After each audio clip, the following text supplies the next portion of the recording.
हाय दोस्तों, मैं आपके लिए लेके आई हूँ एक नई हॉरर कहानी जो डायन की कहानी है।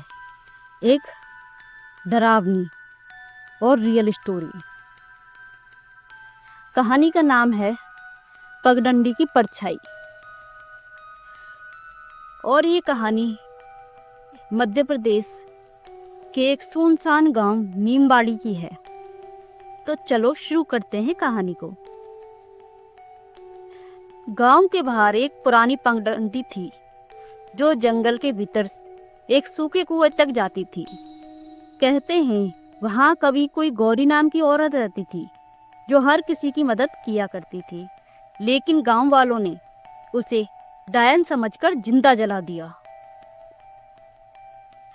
क्योंकि उसकी आंखें लाल थी और वह रात में जंगल में घूमती थी।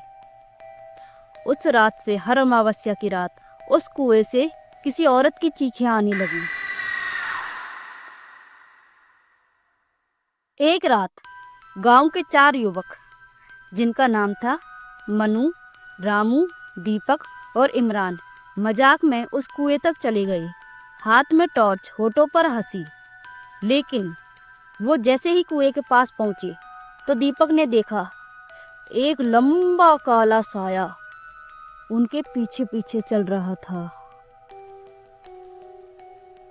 रामू बोला, ये तो हमारी परछाई है। लेकिन परछाई उल्टी दिशा में हिल रही थी। वो इस बात को इग्नोर कर देते हैं। जैसे ही दीपक ने उस कुएं में झांका तो उसे एक औरत की आंखें दिखी। वो भी तेज जलती हुई और सीधे उसकी आत्मा को चीरती हुई निकली। और औरत ने कहा, अब मेरी प्यास तुमसे बुझेगी।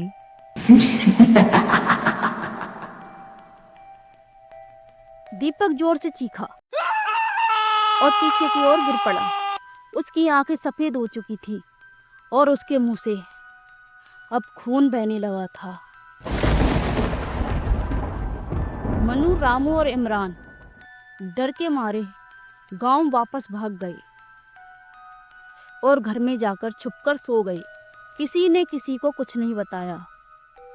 अगले दिन दीपक की लाश कुएं के पास मिली।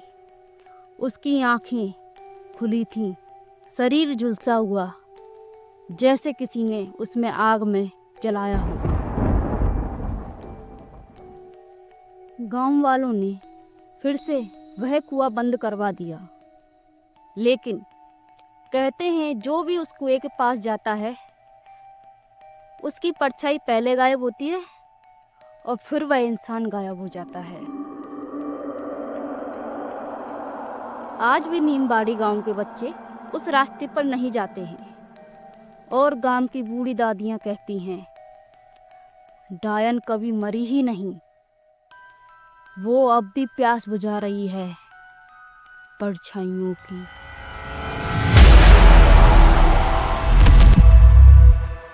लेकिन दीपक की मौत के बाद गांव में अजीब सी घटनाएं शुरू हो गईं। रात 2 बजे लक्ष्मी चाची ने देखा उनके घर के सामने एक औरत खड़ी थी जिसके उल्टे पांव और बिना सिर घुमाए बोली, मेरे को कुएं में तूने बंद किया था ना, तूने ही बंद किया था ना, अब गांव की बारी है। ये सुनकर लक्ष्मी बेहोश हो जाती है और घर का दरवाजा अपने आप खुलता है। घर का सारा सामान इधर उधर उड़ने लगता है। उस रात गांव में 3 लोग गायब हो गए थे और हर दीवार पर खून से लिखा था, प्यास अभी बाकी है। गांव के बुजुर्गों ने एक बाबा से हवन करवाया।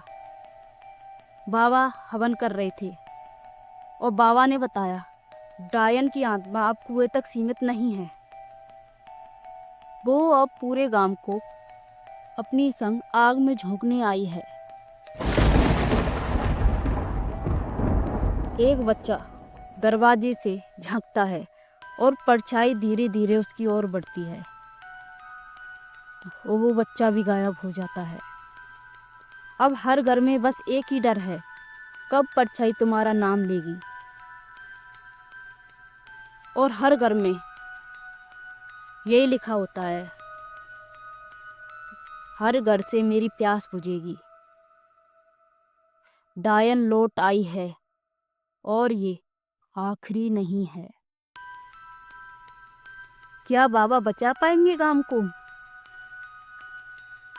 या फिर डायन का अगला शिकार पूरा गांव होगा।